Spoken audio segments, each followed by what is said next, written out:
Good morning. We're starting a new series today, the Ashmead series by Caroline Warfield.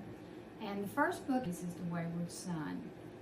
This is another sweet romance, and but it's a mystery involved in it. In fact, it's more of a mystery and intrigue than it is a romance novel. You have the slow burn romance in the background. Rob and Lucy do fall in love throughout the story, and you see them grow with one another and change, but that's not really the main story, I don't think.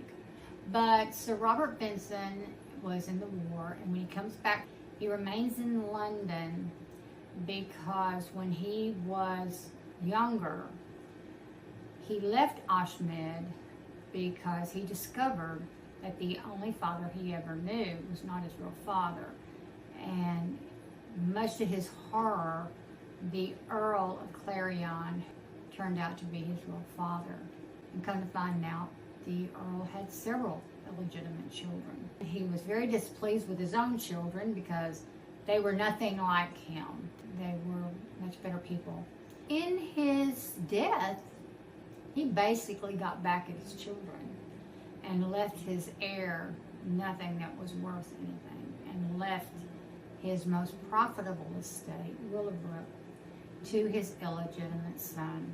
Rob's not aware of this, but his half-sister sends word to London that she needs him there. So he comes back there, and so he was kind of attached to this Willowbrook estate.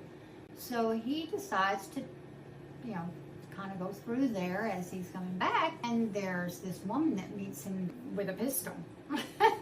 And so that kind of throws him back. Well, she ends up being the sister-in-law of the present Earl. Her sister passed away. To try to take care of his sister-in-law, he has let her take over and manage this estate, Willowbrook estate, and she's done quite well. She's fallen in love with it, and she's done very well. She's very good with managing the land.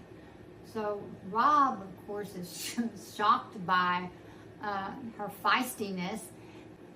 She is suspicious of everyone, including Robert Benson, although she can tell the flaming red hair spread around the countryside pretty much identifies all of his heirs, illegitimate and legitimate.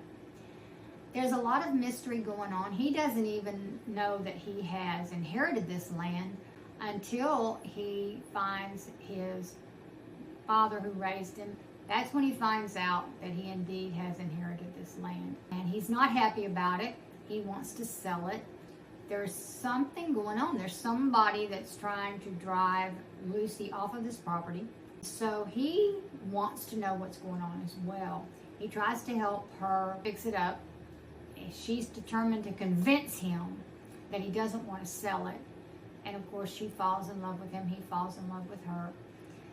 As I say, it's sort of a slow story because of trying to get it established for the series.